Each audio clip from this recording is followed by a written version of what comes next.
ধনী হতে আল্লাহ পাক নিষেধ করেন নাই, ধনী হতে আল্লাহ নিষেধ করেন নাই, ব্যবসা করতে নিষেধ করেন নাই, ধন সম্পদ আল্লাহ পাক অর্জন করতেও নিষেধ করেন নাই, কিন্তু দুনিয়ার পূজা করতে আল্লাহ নিষেধ করেছেন, দুনিয়ার মোহে ডুবে যেতে আল্লাহ নিষেধ করেছেন। সম্পদ ওসমান রাদিয়াল্লাহু আনহুরও ছিল, কিন্তু সেই সম্পদ তিনি তার প্রয়োজনে যতটুকু লাগতো এতটুকু ব্যয় করতেন, বাকিটা আল্লাহর রাস্তায় ব্যয় করতেন। উসমান রাদিয়াল্লাহু আনহু মতো ধনী হতে কোনো সমস্যা আছে? আপত্তি আছে?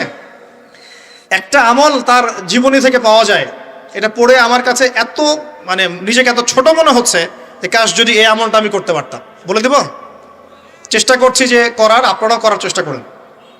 উসমান রাদিয়াল্লাহু আনহু ধনী ছিলেন কিনা, তো নবীর কাছে গিয়ে বলছেন যে আমার ধন সম্পদ খুব বেশি বাড়ছে, ইয়া রাসূলুল্লাহ আপনি সম্পদ একটু কমানোর দোয়া করেন তো আমার জন্য। চিন্তা করা যায় মানুষ এমন দোয়া কেউ করবে এই যুগে? আচ্ছা, নবী সাল্লাল্লাহু আলাইহি ওয়াসাল্লাম বললেন তুমি উটের পিঠে, গাধার পিঠে খাওয়া দাওয়া করো, ঠিক আছে, খাওয়া দাওয়া করো। তো তিনি খাওয়া দাওয়া করেন। এখন কয়দিন পরে, কয়দিন বলতে কতদিন আল্লাহ ভালো জানেন, তিনি এসে বলছেন ইয়া রাসূলুল্লাহ আমার তো সম্পদ আরো আগের চেয়ে বাড়তেছে, দেখি আপনি কি দোয়া করলেন, সম্পদ তো আরো বাড়া শুরু করেছে এখন। তখন তিনি বলছেন যে তুমি যখন খাও তখন তোমার হাত থেকে যদি খাবার পড়ে যায় তুমি কি করো? তখন তিনি বলেছেন আমি আমার হাত থেকে খাবার যদি পড়ে যায়, একটা দানাও যদি পড়ে যায়, আমি উটের পিঠ থেকে নেমে সেই খাবারটাকে তুলে পরিষ্কার করে তারপর খাই। উসমান রাদিয়াল্লাহু আনহু এত ধনী মানুষ, তিনি প্রতি বেলায় 100 মানুষকে খাওয়াতে পারেন, কোনো সমস্যা নেই। তিনি একাই তাবুকের যুদ্ধে 30,000 সৈন্যের দায়িত্ব নিয়েছেন। 30,000 সৈন্য 3 মাস যাবে, যাত্রা বিরতি করবে, খাবে দাবে, তাদের ঘোড়া অস্ত্রশস্ত্র সব দায়িত্ব একজন ব্যক্তি বহন করেছেন, উসমান রাদিয়াল্লাহু আনহু। কত বড় ধনী আপনি চিন্তা করেন। উনার মতো ধনী কোনো পররাষ্ট্রমন্ত্রীও নাই পৃথিবীতে এখন পর্যন্ত, কোনো বিশ্ব নেতাও নাই ওনার মতো ধনী, এখন কেউই নাই। আর উনি কিন্তু তার এই ধন সম্পদ সুদের মধ্য দিয়ে অর্জন করেন নাই, তার ধন সম্পদ দুর্নীতির মধ্য দিয়ে অর্জন করেন নাই, তার ধন সম্পদ তিনি কিন্তু এই যে অন্যের সম্পদ অন্যায়ভাবে দখল করে অর্জন করেন নাই। তিনি সম্পদ অর্জন করেছেন বৈধ পন্থায়, হালাল ব্যবসা করেছেন নাকি না? এই যে আমল, তো নবীজি বলছেন যে তোমার আমল যদি এমনই হয় তাহলে তোমাকে আল্লাহ পাক সম্পদ দিবে না, কাকে সম্পদ দিবে? তুমি আল্লাহ পাকের যে সম্পদ রিজিকের যে শুকরিয়া আদায় করো, কৃতজ্ঞতা প্রকাশ করো যে আল্লাহ আমাকে ভালোবেসে রিজিকটা দিয়েছেন, আমার হাত থেকে পড়ে গেছে, আমি তুলে খাই। এই যে আল্লাহ পাকের নেয়ামতের প্রতি তোমার যে শ্রদ্ধা, যে সম্মান, এর শুকরিয়া স্বরূপে আল্লাহ পাক তোমাকে এরকম সচ্ছল বানায় দিচ্ছেন, আর তো কিছু করার নাই। তো উসমান রাদিয়াল্লাহু আনহুর মতো ধনী হতে কোনো সমস্যা আছে? তিনি কৃপণ ছিলেন না, তিনি আল্লাহ পাকের নেয়ামতের শুকরগুজার ছিলেন। ভুল ব্যাখ্যা নেবেন না, তিনি আল্লাহ পাকের নেয়ামতের শুকরগুজার ছিলেন। আমরা আল্লাহ পাকের নেয়ামতের শুকরিয়া আদায় করবো ইনশাআল্লাহ, এবং যা রিজিক আল্লাহ আমাদেরকে দিয়েছেন এতে সন্তুষ্ট থাকবো ইনশাআল্লাহ, এবং হালালভাবে চলার চেষ্টা করব। আল্লাহ পাক আমাদেরকে ধন দিলে সেই ধন সম্পদ যতটুকু আমার পরিবারের জন্য প্রয়োজন, বাড়তিগুলো আমরা আল্লাহর পথে দান সাদাকা করবো ইনশাআল্লাহ তাআলা। আল্লাহ পাক আমাদের সবাইকে আল্লাহর রাস্তায় দান করার তৌফিক এনায়েত করুন, আমিন। সমাজ কল্যাণমূলক কাজ করেন না, জনসেবা করেন, মানুষের সেবা করেন, মানুষের কাছে থাকেন, সোশ্যাল ওয়ার্ক করেন। এই যে অ্যাসোসিয়েশন আছে না কিছু সামাজিক, নন পলিটিক্যাল, নন প্রফিটেবল কিছু ফাউন্ডেশন থাকে না, মানুষের কল্যাণে কাজ করেন, ইফতারের প্রজেক্ট করেন সামনে, ঠিক আছে, তারপরে শীতবস্ত্র হয়, তারপরে যে ত্রাণ রিলিফ, মানুষের কল্যাণ, বৃক্ষরোপণের কাজ, তারপরে আপনার এই যে রক্তদান কর্মসূচি, এই টাইপের যে ভালো ভালো কাজ, সমাজ কল্যাণমূলক কাজ, এই সমাজ কল্যাণমূলক কাজগুলো করলে মনটা বড় হবে ইনশাআল্লাহ। ভালো কাজে ব্যস্ত থাকবেন, আপনি দেখবেন মাথার মধ্যে শয়তানি নাই। যখন মানুষের কাজ নাই, সারাদিন অলস বসে থাকে, মাথার মধ্যে দুনিয়ার শয়তানি ঘোরাফেরা করতে থাকে। আল্লাহ পাক আমাদের সবাইকে ভালো কাজের সাথে থাকার তৌফিক দান এবং ভালো কাজে একে অপরকে সহযোগিতা করার তৌফিক দান। নিজেকে ভালো কাজে ব্যস্ত রাখেন। দান সৎকার করলে কখনো টাকা কমে যায় না, মনে রাখবেন। দান করলে কোনোদিনও টাকা কমে যায় না। আপনার দানের টাকা ঘুরে ফিরে আপনার কাছে আসবে, বুঝতে পারছেন না? আপনার দানের টাকা ঘুরে আল্লাহ আপনার কাছে ফিরাই দিবে। কিভাবে ফিরাবেন সেটা আল্লাহর দায়িত্ব। আমি কি বুঝাবো কিভাবে ফিরাবেন? বুঝবেন, একটু বোঝানোর চেষ্টা করবেন। অর্থনীতি কিন্তু কঠিন, সহজ করে বোঝানোও কঠিন, সবাই সহজ করে বোঝাতেও পারবে না। আমি একটা পয়েন্ট খালি বুঝাই আপনাদেরকে, বোঝেন, চেষ্টা করেন। মনে করেন আপনাদেরকে অর্থনীতি বুঝাই, এগুলো আমাদের সাবজেক্ট ছিল, আর তখন আমরা আসলে অর্থনীতি কিছুই বুঝতাম না। তারপরে যখন কোরআন হাদিস পড়া শুরু করলাম তখন দেখলাম যে ও আচ্ছা, ব্যাপার তো খুব সহজ। সহজ জিনিসটাকে এত কঠিন করা হয় কেন? দেখেন কিরকম, মনে করেন একটা বাজার, আপনি দেখেন বাজার আছে কি? আচ্ছা, এই বাজারের মধ্যে ধরেন 100 ব্যবসায়ী আছে, আর ব্যবসায়ীরা ব্যবসা করে। আল্লাহ পাক ব্যবসা হালাল করেছেন না হারাম করেছেন? হালাল ব্যবসা। ব্যবসায় একটা 10 টাকার পণ্য আপনি চাইলে 30 টাকা, 40 টাকা, 50 টাকা, 100 টাকা বিক্রি করতে পারবেন কি না? পারবেন। মার্কেটের একটা ফিক্সড প্রাইস থাকে, মার্কেট প্রাইস, এটাকে বলে মার্কেট প্রাইস, যে একটা দাম নির্ধারণ করা হয় যে আমরা এই দামে সব সেল করবো, তাই না? আচ্ছা, আর ব্যবসায়ীরা ব্যবসা করছে, ব্যবসায় লাভও আছে লসও আছে, ঝুঁকিও আছে, লাভও হতে পারে লসও হতে পারে। এখন ব্যবসা করার সময় দেখা গেল যে এক ভাই লাভ করলো আর এক ভাই লস করলো, এমনটা হয় কি না? আচ্ছা, আল্লাহ পাক এখানে কি করেন জানেন? এই বাজারের মধ্যে যে সম্পদগুলো আছে, অর্থ সম্পদ, আপনারা যেটা কারেন্সি বলেন, এগুলো আল্লাহ রাব্বুল আলামিন হাত থেকে হাতে ঘোরাতে থাকেন। আজকে আপনার হাতে, কালকে তার হাতে, কালকে তার হাতে, পরশু আরেক ভাইয়ের হাতে। এই সম্পদ বাজারের মধ্যে ঘুরতে থাকে। বাজারটা হতে পারে সমাজ, হতে পারে রাষ্ট্র, হতে পারে বিশ্ব। ভালো করে বোঝেন, ছোট পরিসরে হতে পারে সমাজ, হতে পারে রাষ্ট্র বা বিশ্ব। আল্লাহ পাক সম্পদটা সার্কুলেট করেন, ঘোরাতে থাকেন। আজকে তার হাতে, কালকে তার হাতে, কালকে তার হাতে, এভাবে সম্পদ ঘুরতে থাকে। লাভ লসের রিস্ক আছে, কেউ লাভ করে, কেউ লস করে। এভাবে সম্পদ সার্কুলেট হতে হতে হতে আল্লাহ পাক যাকে ইচ্ছা ধনী বানান, যাকে ইচ্ছা গরিব বানান। কথা বুঝতে পারছেন? এটা হলো এই জায়গায় রিজিকটা নিয়ন্ত্রণ করেন সরাসরি আল্লাহ পাক। আল্লাহ পাক কারো সম্পদ নেন, কারোকে দেন, কারো কাছ থেকে নেন, কারোকে দেন, কারো কাছ থেকে নেন, কাউকে দেন। এভাবে সম্পদ ঘুরতে থাকে। আর যদি দেখা যায় সম্পদ মানে চাহিদার চেয়ে কম হচ্ছে, আল্লাহ পাক সম্পদ উৎপন্ন করে দেন। জমিন থেকে উৎপন্ন করেন, আসমান থেকে উৎপন্ন করেন। আমি মানে বুঝাতে পারছেন? এরপরও যদি দেখা যায় যে সমাজে সংকট হলো, অন্য সমাজ থেকে আমদানি করতে হয়। যদি একটা রাষ্ট্রে সংকট হচ্ছে, অন্য রাষ্ট্র থেকে আমদানি করতে হয়। এভাবে একটা সিস্টেম চলে, ইসলামিক সিস্টেম। এখানে ব্যবসা হচ্ছে মূল। এখানে দায়িত্ব আল্লাহ নিয়ে নেন, কাউকে ধনী করবেন, কাউকে গরিব করবেন। সম্পদ ঘুরতে থাকবে, ঘুরতে থাকবে। এভাবে আল্লাহ পাক আপনার এই যে ধনী ব্যক্তি মনে করেন, যে সম্পদ এখানে লাভ করেছে, এই ব্যক্তির উপর আবার জাকাত ফরজ আছে। কি আছে?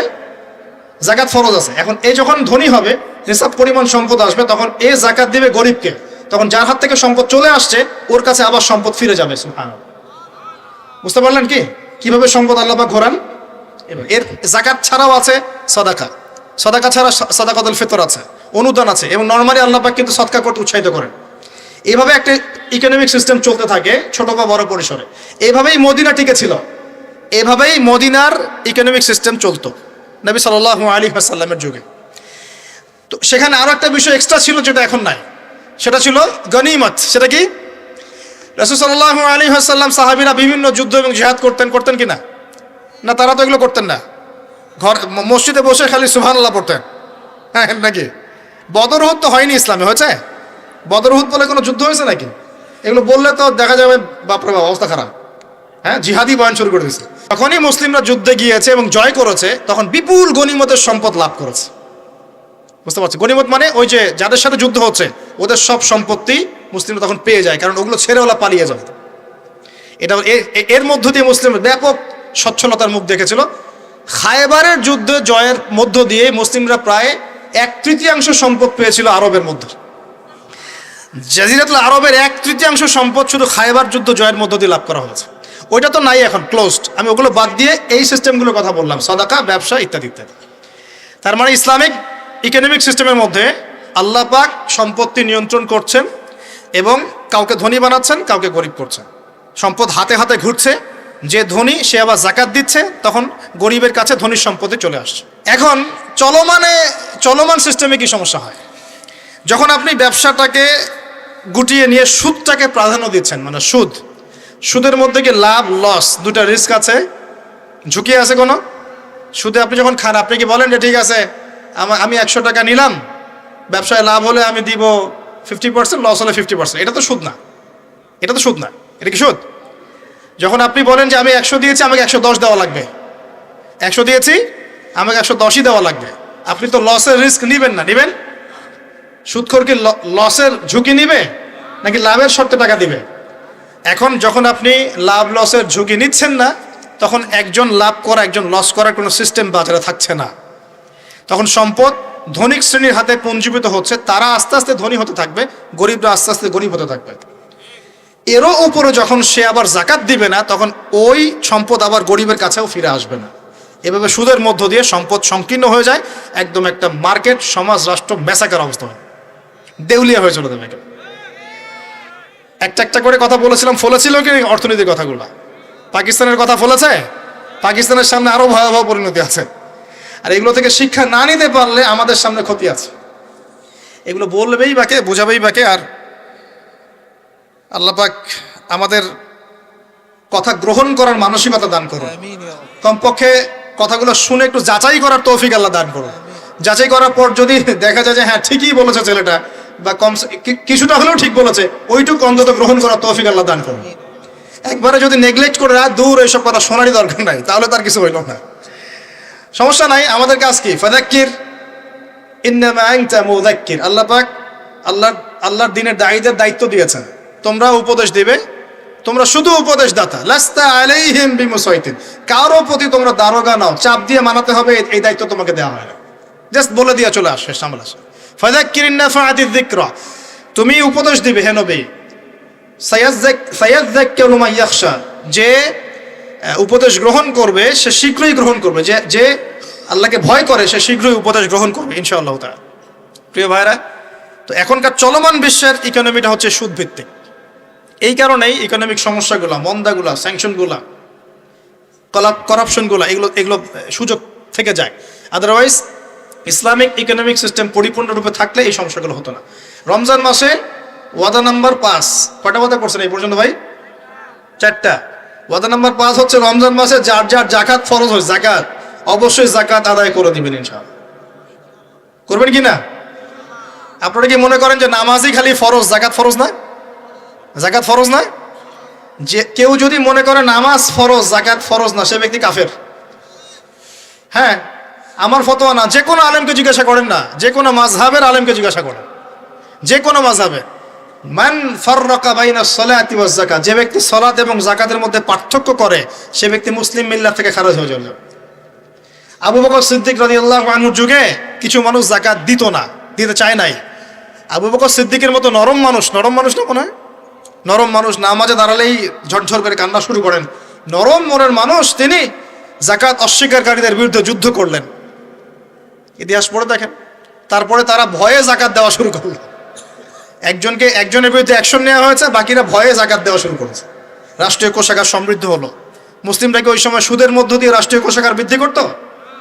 যাকাত ছিল, গনিমত ছিল, সাদাকা ছিল, ব্যবসা ছিল, কৃষি ছিল, এইগুলোর মধ্য দিয়ে তারা সমৃদ্ধ হতো। আর এই সমৃদ্ধি দিয়ে আমরা প্রায় 1200 বছর বিশ্ব শাসন করেছি। কত বছর? 1200 বছর আমরা বিশ্ব শাসন করেছি। আর এখন আমাদেরকে চাইতে হয়, লোন দেন, এই করেন, সেই করেন। আমাদেরকে নিচের হাত হইতে হয়েছে, নিচের হাত। কি লজ্জা আমাদেরকে নিচের হাত হতে হয়েছে, ওরা এখন উপরের হাত। ওরা আমাদেরকে এখন অনুদান দেয়, আবার সুদের শর্ত দিয়ে দিবে। আপনারা তো IMF বুঝবেন না, ওইটাতে আমি যাচ্ছি না। এমন কিছু শর্ত দিবে যেটা রাষ্ট্রের গলার দড়ি চিপে রেখে দিবে একেবারে। এটা যারা এখানে বিজ্ঞ ব্যক্তিত্বরা আছেন তারা বুঝবেন আমার কথা।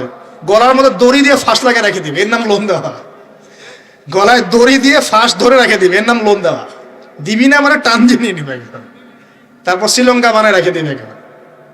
শ্রীলঙ্কা এমনি হয়েছে নাকি? ওর গলায় আগে রশি পরাইছে, নে তুই নে, এগুলো সব নে। রশি আস্তে আস্তে টান দিছে দিয়ে এক পর্যায়ে যখন দেখছে এ তো আর আমার কিছু শোধ করতে পারবে না, টান দিয়ে সব নিয়ে নাও, দেউলিয়া শেষ নাই। শিক্ষা বিশ্ব বুঝতে হবে, কোরআন সুন্নাহ আল্লাহ পাক শুধু এই যে ঝাড়ফুঁক করার জন্যে আর তাবিজ করার জন্যে, হ্যাঁ, শুধু বরকত নেওয়ার জন্যই নাজিল করেন নাই। কোরআন এবং সুন্নাহ আল্লাহ পাক নাজিল করেছেন যাতে কোরআন সুন্নাহ দিয়ে আমরা চলমান সমাজের, বিশ্বের সমস্ত সমস্যাগুলোর সমাধান খুঁজে বের করতে পারি। না কি মনে হয় আপনাদের? এই জন্য আল্লাহ নাজিল করেন নাই? আমি একটা আয়াত বলি তাহলে বুঝবেন। আল্লাহ বলছেন সূরা নাহল আয়াত নাম্বার 89, সূরা নাহল আয়াত নাম্বার 89 আল্লাহ পাক বলছেন বিসমিল্লাহির রহমানির রহিম, ওয়া নাযালনা আলাইকাল কিতাব, হে নবী আমি আপনার প্রতি এমন একটা কিতাব নাজিল করে দিয়েছি, মানে কোরআন, তিবিয়ানান লিকুল্লি শাই, যে কিতাব প্রতিটা বিষয়কে ব্যাখ্যা করবে ইনশাআল্লাহ। ব্যাখ্যা করে কিনা? কোরআন প্রতিটা বিষয়কে ব্যাখ্যা করে কিনা? ওয়া হুদান, এবং কোরআন হবে আমাদের জন্য হেদায়াত, মানে পথনির্দেশ, গাইডেন্স। ওয়া রাহমাতান, এবং আল্লাহর পক্ষ থেকে রহমত, দয়া। ওয়া বুশরা লিল মুসলিমিন, আর মুসলমান জাতির জন্য এই কোরআন হচ্ছে সুসংবাদ। বলে সুবহানাল্লাহ। এই কোরআন যদি পড়ি না, বুঝি না, আমল করি না, তাহলে এর সমাধান কেমন করে বের করব?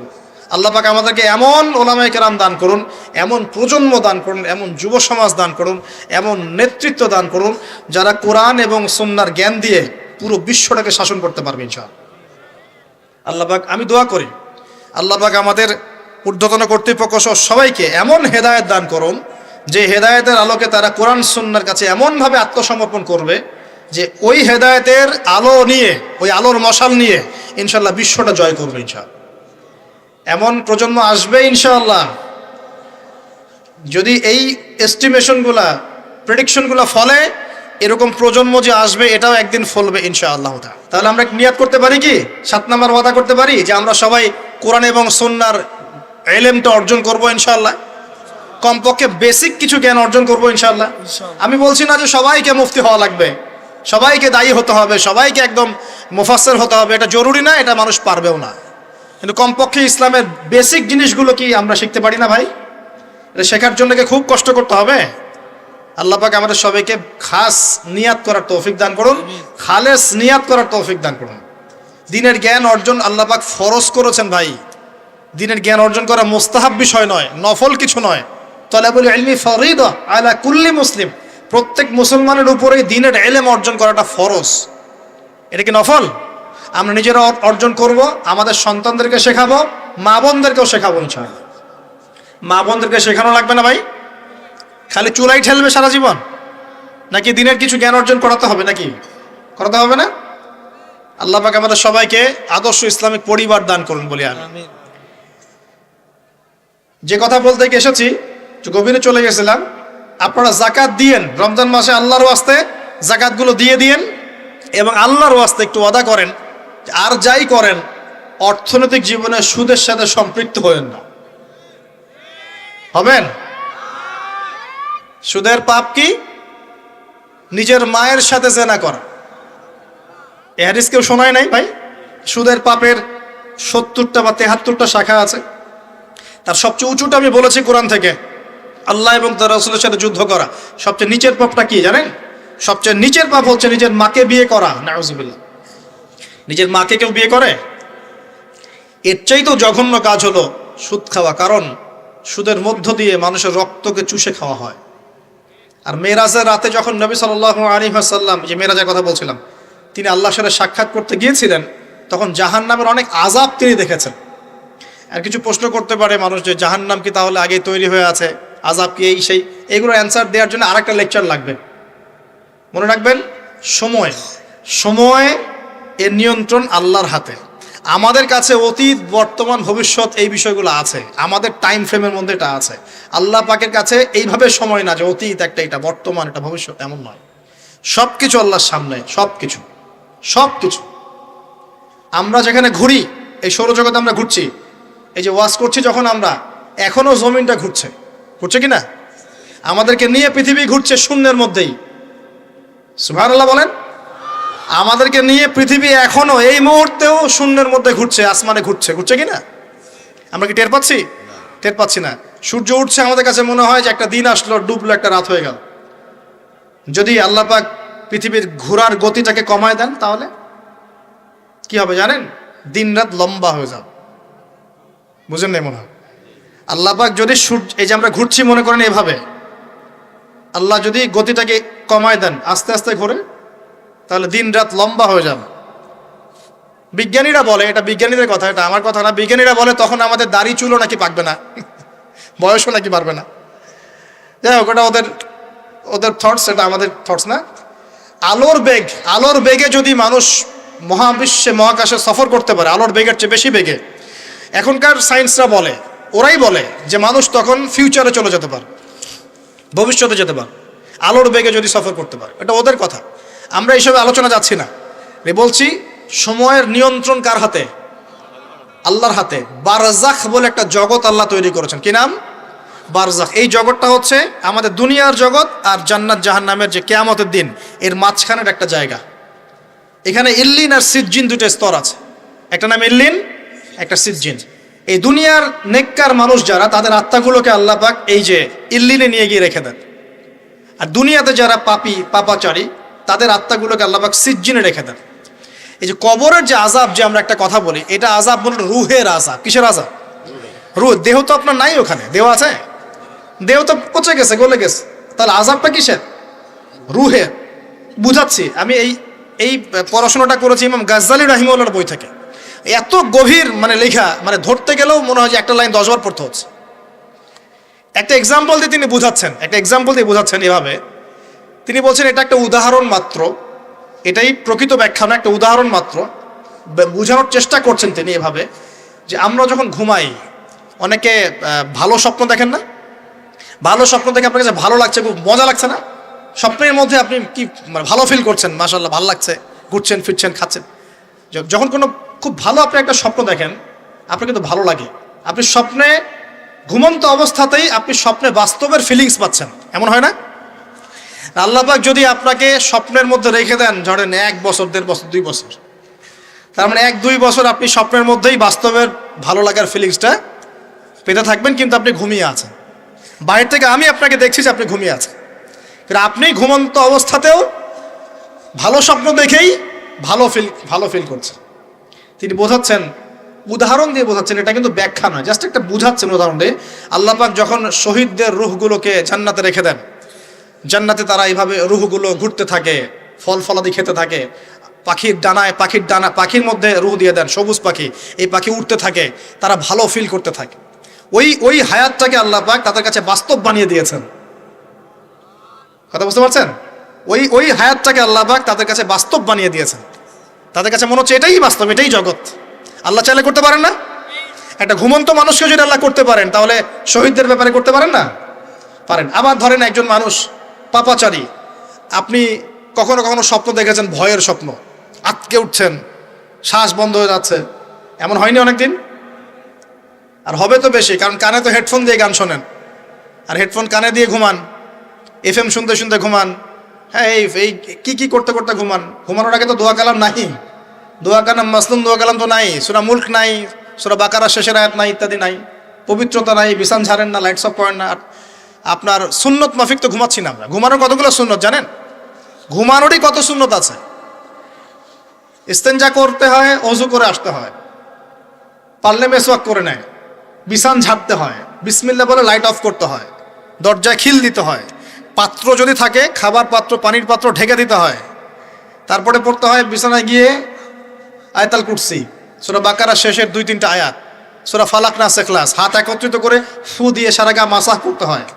ডান কাত হয়ে আল্লাহুম্মা বিইসমিকা আমুতু আহিয়া বলে এই যে 33 বার সুবহানাল্লাহ, 33 বার আলহামদুলিল্লাহ, 34 বার আল্লাহু আকবার পড়তে পড়তে ঘুমাতে হয়। কয়জন জানে কয়জন ঘুমানোর সুন্নত? ঘুমানোর আগে এখন কানে হেডফোন, ব্লুটুথ, হাবি জাবি এইসব দিয়ে যুবকরা ঘুমাচ্ছে। প্রতিটা কাজ নবীর সুন্নত মতো করার চেষ্টা করবো, আল্লাহ পাক তৌফিক দান করুন। এই যে 9 নম্বর ওয়াদা করেন, জীবনের প্রতিটা কাজ নবীর সুন্নাহ মতো করবেন। রাজি আছেন ইনশাআল্লাহ? একদম চেহারা থেকে শুরু হবে, চুল দাড়ি পোশাক আশাক থেকে শুরু হবে। আল্লাহ পাক যত উপরে নিয়ে যাবেন, আপনি যেখানেই যান নবীর সুন্নত বাস্তবায়ন করবেন ইনশাআল্লাহ তাআলা। আল্লাহ পাক তৌফিক এনায়েত করুন, বলি আমিন।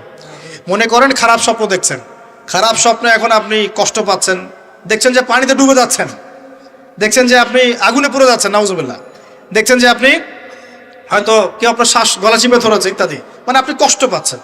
বাহির থেকে কিন্তু আমি আপনার কষ্ট বুঝতে পারবো না, পারবো? আপনি ঘুমিয়ে আছেন, ঘুমিয়ে আপনি কষ্ট পাচ্ছেন।